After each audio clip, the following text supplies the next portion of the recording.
जय गुरुदेव, जय गायत्री माता। प्रज्ञा पुराण भाग 2। बचपन से डाले गए श्रेष्ठ संस्कार। गुजरात के रविशंकर महाराज एक दिन बच्चों को गुड़ बांट रहे थे। एक लड़की ने लेने से इनकार कर दिया और कहा, मेरी माता ने सिखाया है कि मुफ्त की किसी की चीज नहीं लेनी चाहिए। महाराज लड़की के साथ गए और ऐसे संस्कार देने वाली उस माँ का बहुत बहुत अभिवादन किया। सफलता के 4 सूत्र। मनुष्य जीवन में ऐसे ही लोग सफल होते हैं, भले ही उन्हें प्रारंभ में कठिनाइयां ही क्यों न आए। कठिन परिस्थिति से जूझते हुए भारत के माने हुए इंजीनियर बनने में सफल हुए विश्वेश्वरैया ने अपनी आत्मकथा में उन सिद्धांतों पर प्रकाश डाला है जिनके कारण वे प्रगति पथ पर अग्रसर हो सके।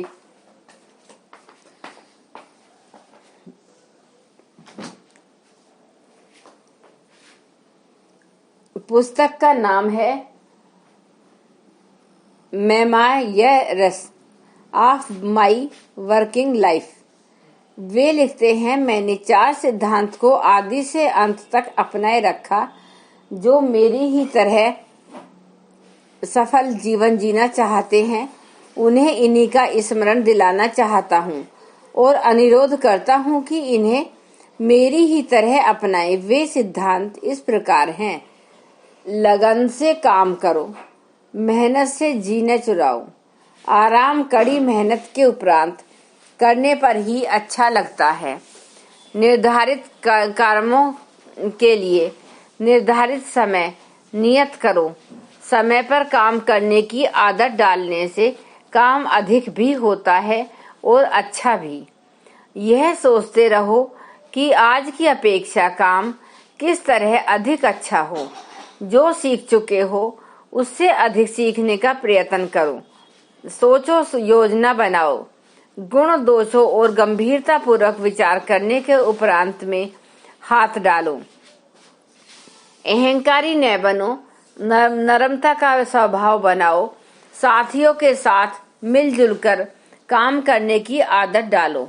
इसके विपरीत येन केन प्रकारेण सफलता पा लेने वालों को तो एक दिन अपमान, असंतोष और असफलता का मुंह ही देखना पड़ता है। संस्कृति की यह विशेषता है कि आत्मनिर्भर होती है। अपनी गरिमा का बोध रखने वाले यह नहीं देखते कि सामने वाले क्या करते हैं। वे भले और बुरे अवसरों पर विपरीत प्रकृति के व्यक्तियों से पाला पड़ने पर भी अपनी उत्कृष्टता के संबंध में आत्मनिर्भर रहते हैं। बवंडर पर भी पर्वत न तो हिलते हैं और न विशुद्ध विपन्न होते हैं। अनुकूलताएं, प्रतिकूलताएं जीवन में सदैव आती रहती हैं, किंतु इन झंझावातों से अप्रभावित बने रहकर आदर्श निष्ठ व्यक्ति प्रयास पुरुषार्थ में सतत निरत रहते हैं। वे इन क्षणिक परिवर्तनों से विचलित नहीं होते। उन्हें अपने सुदृढ़ संस्कारों के कारण स्वयं पर अपनी श्रेष्ठता के समर्थक चिंतन पर विश्वास होता है एवं वही उन्हें सारी कठिनाइयों से उबार कर महानता के पथ पर ले जाता है। सिद्धांत प्रियता। श्रीपति जी अकबर के दरबारी कवियों में से एक थे। किसी की झूठी प्रशंसा करना उनको भाता नहीं था। अन्य दरबारी कवियों ने उनकी इस आदर्श निष्ठा को तोड़ने का संकल्प ले लिया। सबने मिलकर एक ऐसे कविता पाठ आयोजन का प्रस्ताव पारित करा लिया जिसमें प्रत्येक कविता की अंतिम पंक्ति करो मिली आस अकबर की ऐसे युक्त हो। सबने इस प्रकार अकबर की खूब प्रशंसा की, परंतु श्रीपति जी की जब बारी आई तो उठकर गाया, जिनको हरि की कछु आस नहीं, सो करो मिली आस अकबर की। दरबार में सर्वत्र सन्नाटा छा गया था, परंतु अकबर श्रीपति जी की सिद्धांत प्रियता तथा आदर्शवादिता पर मुग्ध हुए बिना न रह सके। स्वयं पर दृढ़ विश्वास। अल्बर्ट आइंस्टीन को जर्मनी से निकल जाना पड़ा था। हिटलर उसके नाजी प्रचार यहूदियों के विरोधी के कारण जब आइंस्टीन अमेरिका पहुंचे तो खबर मिली कि हिटलर ने 100 वैज्ञानिक तैनात किए हैं, यह सिद्ध करने को कि आइंस्टाइन की सारी खोजें गलत हैं। 100 वैज्ञानिकों ने बड़ी मेहनत भी की है। आइंस्टाइन को जब खबर मिली तो उसने हंसकर कहा, अगर मैं गलत हूँ तो एक वैज्ञानिक उसे सिद्ध करने को काफी है, 100 की कोई जरूरत नहीं है। अगर मैं गलत नहीं हूँ तो सारी दुनिया के वैज्ञानिक को भी हिटलर इकट्ठा करे तो भी मैं गलत हो जाने वाला नहीं हूँ। और हिटलर को 100 की आवश्यकता इसलिए पड़ रही है कि वह सत्य के एकाकी स्थिर रहने और जीतने की बात पर विश्वास नहीं करता। सुसंस्कारिता आरंभ में कुछ कष्टप्रद हो सकती है, पर अंततः महानता का पथ उसी से प्रशस्त होता है। लिंकन ने कीमत चुकाई। बालक अब्राहम लिंकन को महापुरुषों के जीवन पढ़ने का बहुत शौक था। गरीबी के कारण पुस्तकें खरीद तो नहीं सकते थे, पर जहां तहां से मांग कर लाते, पढ़ते और अपनी जिज्ञासाओं का समाधान करते। एक बार वे 10 मील चलकर एक पुस्तक मांग कर लाए। रात को वर्षा हुई, छत टपकी, पुस्तक भीग गई। सुरक्षित लौटाने की शर्त कैसे निभेगी? लिंकन इस चिंता में डूबे जा रहे थे।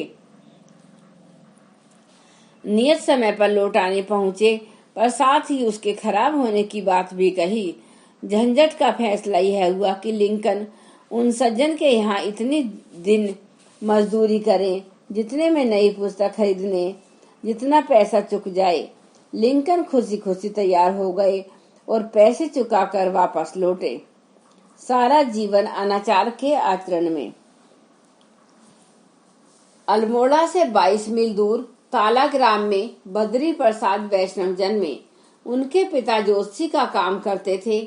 यह गणित देखकर उनके बालक को अभागा माना और थोड़ा समझदार होते ही इस पिता ने बालक को एक दूसरे पुरोहित के हाथों बेच दिया। बच्चे को इस अंधविश्वास पर बड़ा क्रोध आया। कहीं से मनचाही पुस्तक सत्यार्थ प्रकाश हाथ लग गई। वे अंधविश्वासों और कुरीतियों के प्रति मन में आक्रोश भरकर घर से निकल पड़े। कुछ दिन तीर्थ यात्रा की, कुछ दिन फौज में नौकरी।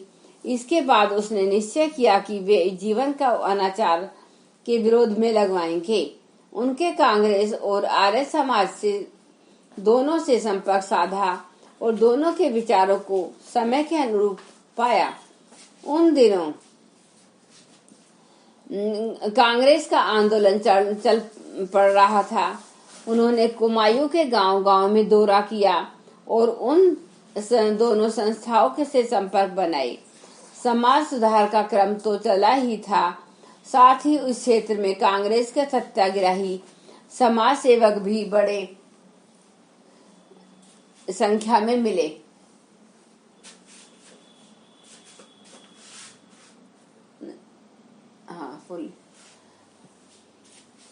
अंग्रेजी सरकार ने उन्हें कई बार गिरफ्तार किया, जेल में डाला, पर वे मरते समय तक अपने निश्चित कर्म को पूरा करने में ही लगे रहे।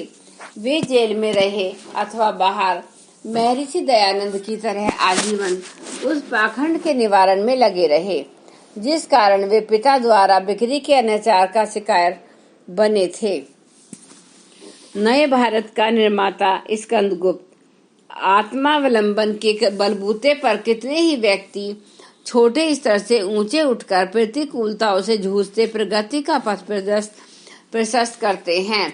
देश टुकड़ों में बटा था। सामंत व्यक्तिगत अहंकार और लिप्सा के कारण आए दिन लड़ते रहते थे। फलतः संगठित शक्ति केंद्र न होने पाने से विदेशी बर्बरों के आक्रमण अधिक से अधिकतम होने लगे। इन परिस्थितियों में मगध का एक प्रतापी स्कंदगुप्त जो कि था तो छोटे राज्य का राजा, किंतु उस प्रतिकूल समय में अंधकार में एक प्रकाशवान नक्षत्र की तरह उदय हुआ। उसने देश के शासकों को जीता नहीं वरन एक सूत्र में बांधा। साथ ही बर्बर आक्रमणकारियों पर उस संयुक्त शक्ति के सहारे आक्रमण किया। आक्रामकों की हेकली धूल में मिल गई। भारत का एक नए समर्थ राष्ट्र के रूप में उदय हुआ। गायत्री मंत्र हमारे साथ साथ। ओम भूर्भुवः स्वः तत्सवितुर्वरेण्यं भर्गो देवस्य धीमहि धियो यो न प्रचोदयात्। जय गुरुदेव जय।